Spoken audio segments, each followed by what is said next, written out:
Hello again and welcome back. This is Mr. Arvites with our coronavirus history lesson for you. We're in AP World History right now and we're looking at imperialism. Imperialism is a massive topic and it's one of the most important topics in AP World History. It really lends itself to multiple types of essays. You could do change over time, you could do comparison, and then most importantly, I think cause and effect is really where this kind of gets into. And so this is going to be part one of a three-part series on imperialism, and we're really going to focus in on that third part on the cause and effect essay. Now today, we're going to get a broad overview of imperialism. Part two is going to be more specifically talking about the conquest of Africa and the conquest in Asia and the manipulation of China. But imperialism is so very important because we're going to see large amounts of people subjugated by the people of Europe. We're going to see cultures destroyed. We're going to see the Chinese dynastic period completely shift and end by the end of it. And we're going to see the rise of new powers, including Japan, who rises directly as a result of imperialism. And then, of course, the United States is going to dabble in it as well. So I hope you're ready for a wild ride, but imperialism is here and it's going to be a long-lasting one as well.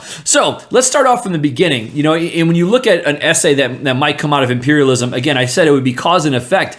You'd have to look at the causes of imperialism. And quite frankly, the causes are very, very simple. It's the Industrial Revolution, okay? And I know the Industrial Revolution, for a lot of you, that's a topic that is not always the most exciting topic to cover, but it's probably the most game-changing topic. Remember, most people lived the exact same way in human history for thousands of years. The Industrial Revolution changed that, right? We see more people living in cities and on countrysides. We see wage-based labor. We see more people working in factories. And it really kind of creates a massive movement. And specifically in Europe, right? Western Europe experiences that Industrial Revolution for the most part in the early to mid-1800s. And Industrial Revolution is going to do a bunch of different things. One, it's going to put way more people to work, and it's going to create a dependency on natural resources. And countries had always been dependent on natural resources, but now they're going to need more. And there is a thought of more is always there, right? And so Industrial Revolution is going to inspire imperialism because a lot of these takeovers are going to be economic. And there is a distinct difference. And I think it's important to recognize that imperialism or new imperialism, neo-imperialism, is different than, say, colonization period, right? That period that took place in the late 15th century all the way through the 17th century. That colonization period where you saw Spain conquer much of Central and South America, and then of course parts of North America as well, and where you saw Portugal conquer Brazil and the British North American colonies and the French, that colonization is way, way, way different, okay? And the way the economics worked were different. As the 1800s got into play, right, and as it progressed, specifically in Great Britain, we see a lot more investment capitalism. That investment capitalism is going to be very important for the conquest of places like India, because the British Empire, while it is powerful and is large, does not have numerical advantages in really any of the places it conquers. However, it's going to go in through financial means and use those financial means to take over these places. And imperialism has a massive financial motive. Now, there's a whole bunch of other things that go along with it, but I think we really have to kind of understand that this is going to be spurred by the Industrial Revolution. And more specifically, when we talk about imperialism, the important date that a lot of people throw out there, and if you have me in class, I think dates to start events like this are really stupid. But the date that most textbooks look at is 1880, and they end imperialism right around 1914 at the start of World War I. And that's a pretty good starting point, but it's not necessarily factually correct because we know the British are going to be in India prior to that. We know they're in Africa prior to that. The British start everything almost early because they industrialize earlier. Now, imperialism, going back to the industrialization tie-in, it's the second industrialization, the second industrial revolution that really fuels imperialism. And that's because in the second industrial revolution, we see large-scale factory production. We see the majority of people living in cities. We see new markets erupting. And so for Europeans, they need imperialism for a couple of different reasons. One, some countries, like Britain, are overproducing and need new markets to sell their materials in. And so by taking over other areas, you can then monopolize trade and flood their markets with your goods. That way, British people have jobs, the manufacturing companies make money, and you get tariffs on the things that they send back to you. Now, that's one way to do it. The other way is a need for natural resources. Britain, being an island, did need natural resources. And we look at places like India, places like Egypt, the cotton, and then of course the rice and the grain that come from those places are going to help feed and then clothe the empire. And so there's a massive amount of reasons why this could take place. Now, the Industrial Revolution also saw large amounts of wealth grow. And what we see in almost every major European country is going to be wealth growing on a capital scale where we have capital investment. And capital investment is so very important, right? Because imperialism, if you told the British Empire, hey, send in your soldiers and go take over, 3/4 of Africa, that wouldn't really work. However, if you send in trade companies to go in there and they set up trade ports and then they start to slowly manipulate the government over time, and then eventually they take over using alliances and things of that nature, that's a totally different story. By the nature of imperialism, again, it's financial. And so most of these countries feel that the countries that they take over need to self-sustain themselves. And so when Germany goes into the various places in West Africa and then in East Africa that they take over, those colonies are designed to self-sustain. They have to pay for the military soldiers that are there. They have to pay for the railroads that Germany constructs, and they have to be able to pay for the officials. Now, how do they do that? Raw natural resources, cheap manufacturing. And so that's what all of these kind of countries are going to build themselves off of, is that idea that these countries are going to be self-sustaining. These colonies or these imperial holdings are going to end up paying for themselves in the long run. They don't want to have it to where they're having to pay large sums of money to uphold them.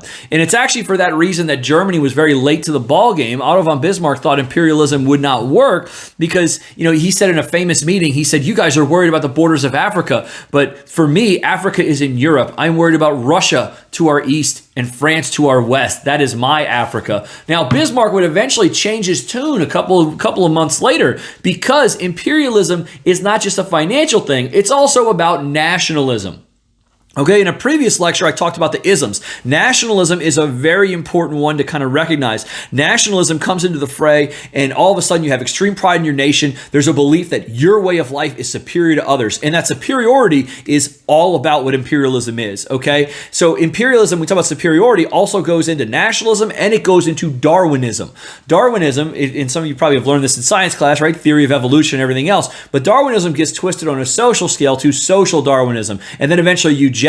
And so there's a lot of people in Europe who believe that racially they are superior and that they are the more evolved people. And one of the things that I think we find interesting is when you start reading research from various people during the colonization period in the 15 and 1600s, they learn from indigenous peoples, right? They learn various practices, specifically in farming and how to survive in the environment. In the 1800s, they do not believe they can learn anything from the indigenous people. They believe their way of life is inferior and the European way of life is superior. Okay, and that superiority complex is the very nature of imperialism, right? It's the belief that your culture is more important. And that's why the British and the French and all these countries, they bring in and they're going to do like the British try and Britify pretty much everybody. They give an English education. They force the language on all the government officials and really in the trading sector as well. And if you're going to have any type of wealth in India, you needed to speak English at the time. And so, that's one of the things that they do. They really try and take their culture and then replace the existing culture with their own. Now, that's not the whole story by any stretch of the imagination. There's way more complexities to it than that.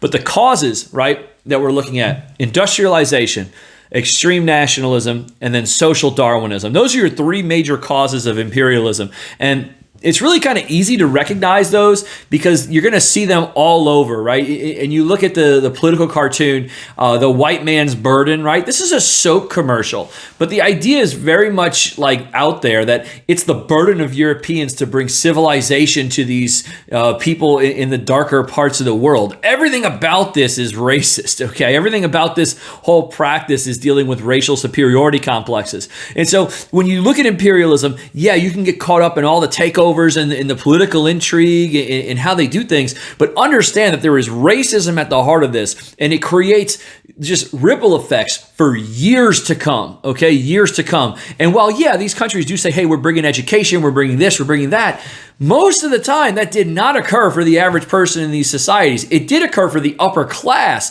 but very rarely did it occur for anybody else. So at the end of the day, that's what you also need to remember, is that they are trying to bring quote-unquote civilization that results in education. So what allowed for imperialism to occur? We have the reasons why it happened, but what allows for it to occur? Well, in that second industrialization, we see steam production, specifically in the railroad and then steamboats, increase. We also see a change in weaponry, and that is immensely important. Europeans by the 1880s are using repeating rifles and machine guns. They're using artillery that's extremely accurate, and quite frankly, they can just go up and down down rivers and just bombard battlefields. And we see that time and time again. There's Winston Churchill watching a battle in his youth where he says there was no glory on this day. The people charged, but they were just simply shot down by whiffs of cannon fire and machine guns from the Maxims. And it's like, that's what it was. I mean, the indigenous peoples, while they were using European weaponry generally, did not have the access to the amount of machine guns and the high-end artillery that Europeans are going to be using. And make no mistake, imperialism is extremely brutal. In the next section, we'll kind of talk a little bit about some of the brutality in there, whether it be the Germans with the Heroans, but the most brutal, of course, is the Belgians in the Congo, where they kill an estimated 10 to 15 million people over the course of a 15-year period of time during Leopold II's reign over there. So what you have to kind of understand is they're going to put a lot of these things down brutally. They have the weaponry to do so. They can also quickly transport soldiers. The other thing about imperialism that I think is really important to kind of understand is the weaponry combines with a lot of social ideologies, combined with nationalism, combined with the wealth that these nations already have, kind of create this whole like perfect scenario for imperialism to occur. Now, the stuff that happens in Asia is slightly different because there are a lot of factors that kind of go into China's fall from grace, because China, you remember, is the world power for basically millennia. And then all of a sudden in the 19th and 20th century, China is going to fall off the radar by the time we get to the early 20th century. And we're going to see the dynastic periods completely end, and we'll see the Chinese Civil War, and then eventually leading to Chinese communism with Mao Zedong. But, all these things happen because of imperialism. So, some great examples of how finances, kind of make imperialism happen. Well, the British in China are a great example, right? In the 1830s, the British are trying to monopolize trade in southern Chinese ports. And one of the things that British merchants are bringing in is opium. And then the Chinese, because they had an opium epidemic take place in China, tried to ban the sale of opium.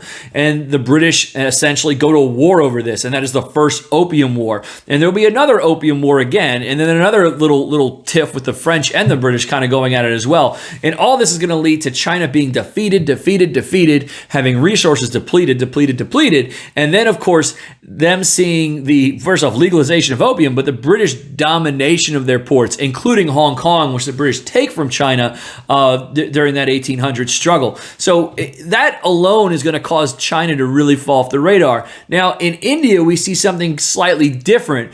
In India, the British come in a trade setting, and what they're going to do is make slight agreements with all the different principalities of India, right? You have all these different little princes who own their own little kingdoms, and one by one, the British are going to monopolize trade with those kingdoms. And then eventually, they're going to set up systems to where they basically pay those kings to do what they want.